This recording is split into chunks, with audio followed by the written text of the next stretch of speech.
तेनाली रामा की कहानियाँ बेशकीमती फूलदान। शॉर्ट हिंदी स्टोरी अब आपके लिए only on intellect for all channel पर, तो इसे लाइक, सब्सक्राइब और शेयर करना ना भूले। तो चलिए शुरू करते हैं। कई साल पहले की बात है। विजयनगर नाम का एक राज्य था जहाँ के राजा कृष्णदेव राय थे। कृष्णदेव राय हर साल विजयनगर का वार्षिक उत्सव बहुत ही धूमधाम से मनाते थे। पड़ोसी राज्यों से अच्छी मित्रता होने के कारण वहां के राजा भी इस उत्सव में शामिल होते थे और राजा कृष्णदेव राय को उपहार व भेंट देते या भेजवाते थे। हर साल की तरह इस बार भी विजयनगर वार्षिक उत्सव मनाया गया और इस अवसर पर राजा कृष्णदेव राय को 4 बेशकीमती फूलदान उपहार में मिले। फूलदानों को देखते ही राजा का मन उन पर आ गया, और ऐसा होता भी क्यों न। उन सभी फूलदानों की शोभा देखते ही बनती थी। उन्हें देखकर ऐसा लगता था मानो प्रकृति के सभी रंगों को मिलाकर उन्हें रंगा गया हो व गहन नक्काशी से तराशा गया हो। जब बात इन फूलदानों की देखरेख की आई, तो महल के सबसे काबिल सेवक रमैया को इसका कार्यभार सौंपा गया। रमैया भी खूब ध्यान से उनका ख्याल रखने लगा।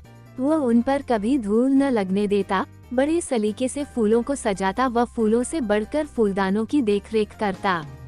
ऐसे ही एक दिन जब वह फूलदान साफ कर रहा था तो अचानक एक फूलदान उसके हाथों से फिसलकर जमीन पर जा गिरा और चूर चूर हो गया। ये देखकर वह डर कर वहीं जम गया। इस बात की खबर जब राजा कृष्णदेव राय तक पहुंची तो वह गुस्से से आग बबूला हो गए। उन्होंने आवेश में आकर सेवक रमैया को फांसी की सजा सुना दी। बेचारा रमैया फांसी की सजा सुनकर रोने व कांपने लगा। उसी सभा में राजा के प्रिय अष्टदिग्गजों में से एक तेनालीराम भी बैठे थे और यह सब देख रहे थे। उन्होंने राजा को इस विषय में कुछ समझाना चाहा और अपनी राय देनी चाहिए। उस समय राजा का गुस्सा 7वें आसमान पर था और वे किसी की भी बात सुनने को राजी नहीं थे। इसलिए स्थिति को भांपते हुए तेनालीराम ने चुप रहना ही ठीक समझा। फांसी का दिन तय किया गया। सेवक रमैया का रो रो कर बुरा हाल था। ऐसे में जब तेनालीराम रमैया से मिलने के लिए गए तो रमैया उनसे अपने प्राणों को बचाने की गुहार लगाने लगा। तेनालीराम ने रमैया के कानों में धीरे से कुछ कहा, जिसे सुनकर उसके चेहरे के भाव कुछ शांत हुए और उसने अपने आंसू पोंछे। आखिरकार फांसी का दिन भी आ ही गया। रमैया निश्चिंत, शांत खड़ा था।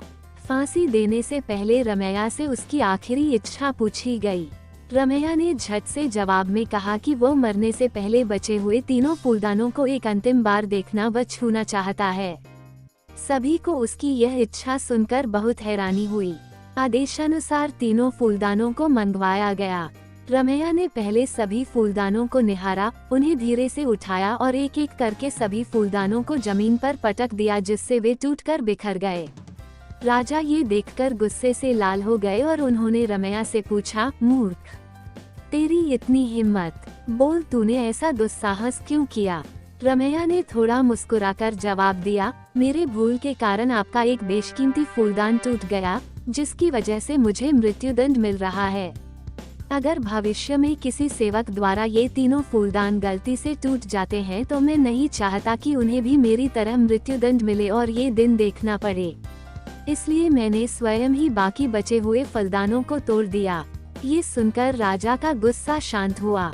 उन्हें समझ में आ गया कि किसी व्यक्ति की जिंदगी एक निर्जीव फूलदान से बढ़कर नहीं हो सकती है, तथा वह गुस्से में आकर एक तुच्छ वस्तु के लिए किसी भी व्यक्ति के प्राण नहीं ले सकते।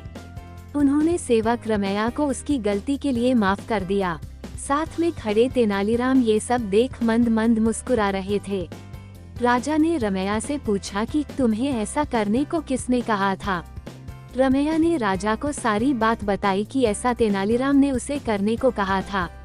ये सुनते ही राजा ने तेनालीराम को गले से लगा लिया और कहा, तेनालीराम, आज तुमने मुझे बहुत बड़ी भूल करने से बचा लिया और साथ ही एक काबिल सेवक की जान भी बचा ली।